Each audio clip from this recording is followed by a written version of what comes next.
Start. सूखे से सबसे बड़ा संकट अकाल के रूप में उपस्थित होता है।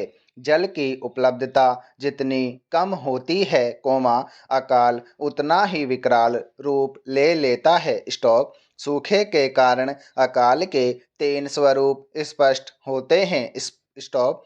प्रथम, यदि वर्षा इतनी कम हुई है कि फसलें बर्बाद हो गई हैं, वह अन्न का उत्पादन पर्याप्त नहीं हो पा रहा है, तो वह अन्न का अकाल कहा जाता है। स्टॉप।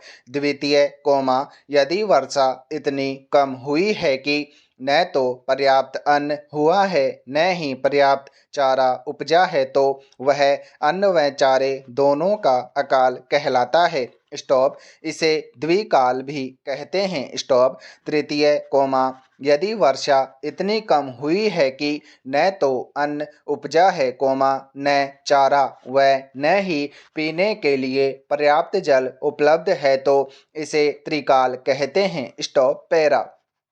सूखे का संबंध जल की कम उपलब्धता से है। स्टॉप। क्षेत्र में जल की उपलब्धता कैसे विकसित की जा सकती है, यह समाज के प्रयासों पर निर्भर करता है। स्टॉप। इसके लिए गांव-गांव में जल संग्रहण क्षेत्रों का संरक्षण व विकास किया जाना चाहिए। स्टॉप। गांवों में भूमिगत जल स्तर सुधारने के लिए ढाल के अनुसार छोटे-छोटे एनीकट बनवाए जाने चाहिए। स्टॉप। लोगों में इस तरह की प्रवृत्ति का विकास किया जाना चाहिए कि वे जल संचय क्षेत्रों को बनाने में सरकार को सहयोग दें व श्रमदान जैसी परंपराओं को पुनः स्थापित करें। स्टॉप। पैरा। दीर्घकालीन प्रबंधन के रूप में नदियों को जोड़ने जैसे भागीरथी कार्यों को प्रारंभ किया जाना आवश्यक है। स्टॉप। इससे दो तरफा लाभ होंगे, एक, जिन क्षेत्रों में वर्षा जल की उपलब्धता ज़्यादा है वह नदियों में बाढ़ आती रहती है, वहाँ यह समस्या कम होगी। स्टॉप। दूसरा, यह अतिरिक्त जल उन क्षेत्रों में उपयोगी होगा जहाँ वर्षा व भूमिगत जल कम उपलब्ध है। स्टॉप। भूपृष्ठीय जल के इस तरह के उचित उपयोग से धीरे धीरे भूमिगत जल स्तर भी बढ़ेगा। स्टॉप। यह बढ़ा हुआ जल स्तर अप्रत्यक्ष रूप से कालांतर में हरियाली को विकसित करने में सहयोगी होगा। स्टॉप। पैरा। समुद्री तूफान को भारत में चक्रवात भी कहते हैं। स्टॉप। ये चक्रवात उष्ण कटिबंधीय क्षेत्र में विचरण करते हैं, अतः इन्हें उष्ण कटिबंधीय चक्रवात कहते हैं। स्टॉप। भारत में उष्ण कटिबंधीय चक्रवात समुद्री क्षेत्र में उत्पन्न होकर बंगाल की खाड़ी व अरब सागर से भारत में प्रवेश करते हैं। स्टॉप। उष्ण कटिबंधीय चक्रवात समुद्र में उत्पन्न होते हैं। स्टॉप। अतः इनमें आर्द्रता की मात्रा बहुत होती है। स्टॉप। तटीय क्षेत्रों में प्रवेश करने पर ये बहुत वर्षा करते हैं। स्टॉप। तटीय क्षेत्रों पर इनकी गति भी तेज होती है। स्टॉप। जैसे जैसे ये आंतरिक भागों में प्रवेश करते हैं, इनकी गति व वर्षा की मात्रा अपेक्षाकृत कम होती जाती है। स्टॉप। अपनी तेज गति व अधिक वर्षा के कारण तटीय क्षेत्रों में इनसे जनधन की हानि होती है। स्टॉप। पैरा। ऐसे उद्योगों की स्थापना बस्तियों से दूर की जाए। स्टॉप।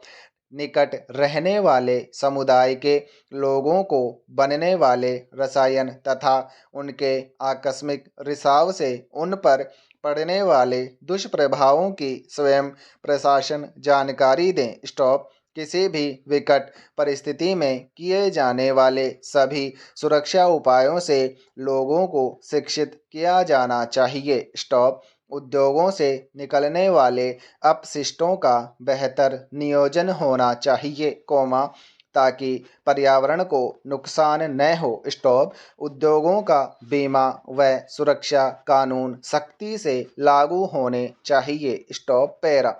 जैविक आयुधों को गरीबों का नाभिकीय बम कहा जाता है। स्टॉप। इनका निर्माण सरल है तथा इसको बिना परिष्कृत प्रणाली के लक्ष्य तक भेजा जा सकता है। स्टॉप। इनकी मारक क्षमता अधिक व अचूक है। स्टॉप। इनमें विषैले जीवाणु व अन्य जहरीली गैस छोटे वायुयान या फसलों पर दवाई छिड़ने वाले साधनों एवं यंत्रों से भी आसानी से छिड़की जा सकती है। स्टॉप।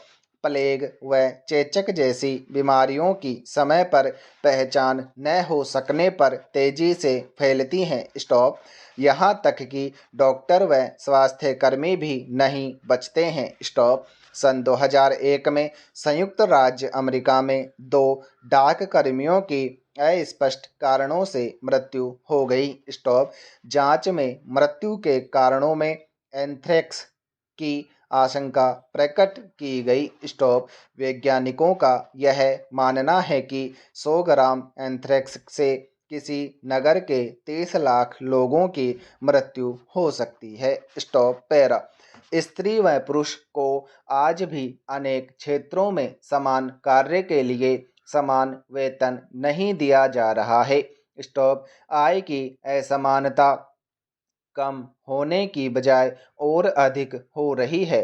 स्टॉप। संविधान के अनुच्छेद 44 में राज्य को निर्देशित किया गया है कि राज्य भारत के समस्त राज्य क्षेत्र में नागरिकों के लिए एक समान सिविल संहिता की स्थापना करने का प्रयास करेगा। स्टॉप। अर्थात देश के सभी नागरिक अपने सामाजिक जीवन अर्थात विवाह कोमा तलाक कोमा संपत्ति कोमा उत्तराधिकार के नियम आदि में एक जैसे कानूनों से शासित होंगे तथा इन सभी के लिए राज्य को कानून बनाने का अधिकार होगा। लेकिन संविधान के लागू होने के इतने वर्ष बीत जाने के बावजूद अभी तक हम समान नागरिक संहिता की स्थापना नहीं कर पाए हैं। स्टॉप। अलग अलग धर्मों के अपने निजी कानून अभी भी लागू हैं। स्टॉप। कई प्रकरणों में न्यायालय के आग्रह के बावजूद भी हम ऐसा नहीं कर पाए हैं। Stop para. इसी तरह यह भी निर्देशक तत्वों में शामिल है कि राज्य गायों कोमा बछड़ों और दुधारू पशुओं के वध पर रोक लगाने के कदम उठाएगा। स्टॉप। गाय को भारतीय समाज का बड़ा भाग न केवल पवित्र अपितु माँ के समान समझता है और गाय का न केवल धार्मिक महत्व है अपितु इसका आर्थिक रूप से भी महत्वपूर्ण योगदान है। स्टॉप। बावजूद इसके देश में अभी तक गो हत्या पर पूरी तरह रोक नहीं लगाई गई है। स्टॉप। राज्य का यह भी कर्तव्य निर्धारित किया है कि वह कृषि और पशुपालन को आधुनिक और वैज्ञानिक आधार पर संगठित करें। स्टॉप। स्पष्ट है सरकार को इस ओर भी काफ़ी प्रयास करने होंगे। Stop para. यद्यपि यह अवश्य है कि इतिहास के कालखंड में भारत पर विभिन्न वंशों व विभिन्न शासकों का शासन रहा है कोमा उनमें परस्पर संघर्ष की स्थिति भी रही है लेकिन एक राष्ट्रीय चेतना की भावना सदैव से यहाँ विद्यमान रही है। स्टॉप। मध्यकालीन आक्रांताओं के खिलाफ प्रतिरोध के संघर्षों ने राष्ट्रीयता के विकास में और महत्वपूर्ण भूमिका निभाई। स्टॉप। उसके बाद औपनिवेशिक शासन के खिलाफ प्रारंभ राष्ट्रीय आंदोलन ने भारत को एक समान राजनीतिक पहचान और निष्ठा प्रदान की। स्टॉप। भाषा कोमा जाति कोमा क्षेत्र कोमा संप्रदाय कोमा पहनावा कोमा खान पान की विविधताओं के भीतर एक भारतीयता की अंतर्निहित एकता ज़्यादा गहराई से कार्य कर रही थी। स्टॉप। इस तरह प्राचीन भारत से वर्तमान तक दृष्टिपात करने से स्पष्ट होता है कि यहाँ राजनीतिक विकास एवं एकीकरण एक सतत अविरल प्रक्रिया का परिणाम है। स्टॉप। यह कोई अंग्रेजों की दास्ता का प्रतिफल नहीं है। स्टॉप।